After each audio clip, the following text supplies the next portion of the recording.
వేదిక మీద ఉన్న పెద్దలందరికీ, ఇక్కడికి వచ్చిన ప్రింట్ ప్రెస్ మీడియా అన్నలందరికీ, మీ వెనకలున్న తమ్ముళ్ళు అన్నల అందరికీ, గద్దరన్న కుటుంబం తరఫున మీ చెల్లి మీ బిడ్డ వెన్నెల తరఫున విప్లవాల వందనాలు.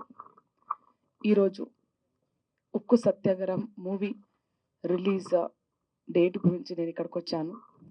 ఉక్కు సత్యాగ్రహం మూవీ కోసం గద్దరన్న గారు చాలా ప్రాణం పోసి ప్రతి ఒక్క సీన్ కానీ ప్రతి ఒక్క మాట కానీ సత్యారెడ్డి అన్నతో కూర్చొని మేము ప్రాక్టికల్గా చూసాం. కూర్చొని అది ప్రాణం పోసి తీసిన మూవీ.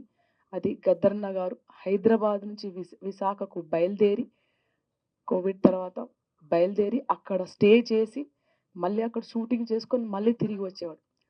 అట్లా ఒక 3-4 months కంటిన్యూగా ఈ మూవీస్ కోసం తన సమయాన్ని, తన మనసుని, తన ఆత్మని కేటాయించారు.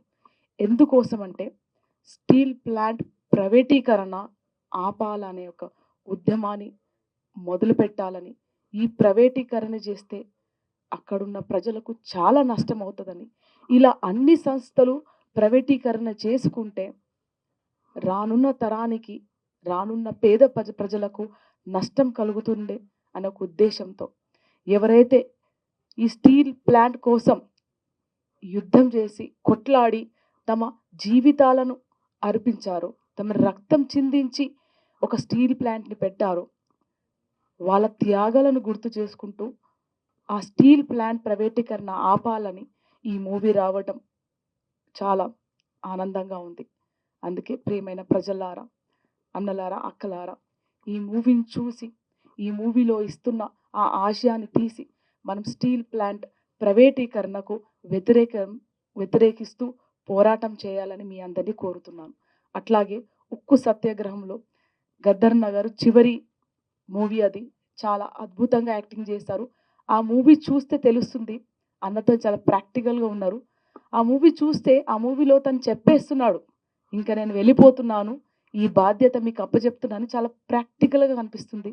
అదేదో యాక్టింగ్ చేసినట్టు లేదు, ఆ మూవీ జీవించినట్టుంది. కన్నీళ్ళు రాను వాళ్ళు కూడా కన్నీళ్ళు పెట్టించే విధంగా ఉంది.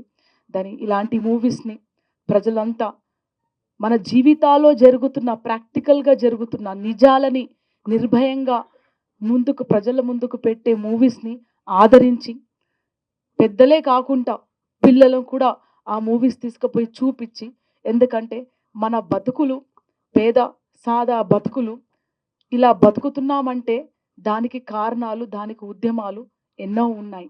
సో ఈ మూవీని మీరు తప్పక చూసి ఆదరించాల్సిందిగా కోరుతున్నాను.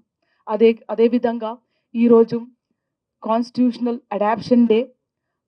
ఈ కాన్స్టిట్యూషనల్ అడాప్షన్ డే భారత రాజ్యాంగం అడాప్షన్ డే కాబట్టి మీ అందరికీ శుభాకాంక్షలు. భారత రాజ్యాంగం ముప్పులో ఉంది. భారత రాజ్యాంగాన్ని రక్షించే బాధ్యత మన అందరిది ఉంది. భారత రాజ్యాంగాన్ని రక్షిస్తేనే రానున్న తరానికి ఒక మనాబలి, ఒక సమాజం ఈ విధంగా ఉంటుంది. సో భారత రాజ్యాంగాన్ని మనం కాపాడుకోవాలని మీ అందరినీ కోరుతున్నాం. ఈ అవకాశం ఇచ్చిన పెద్దలందరికీ ధన్యవాదాలు. Sir, I'm very happy. నేను మీ స్పీచెస్ చూసుకుంటూ పెరిగాను, అంటే మేము ఏకలవ్య శిశురాలు అనమాట.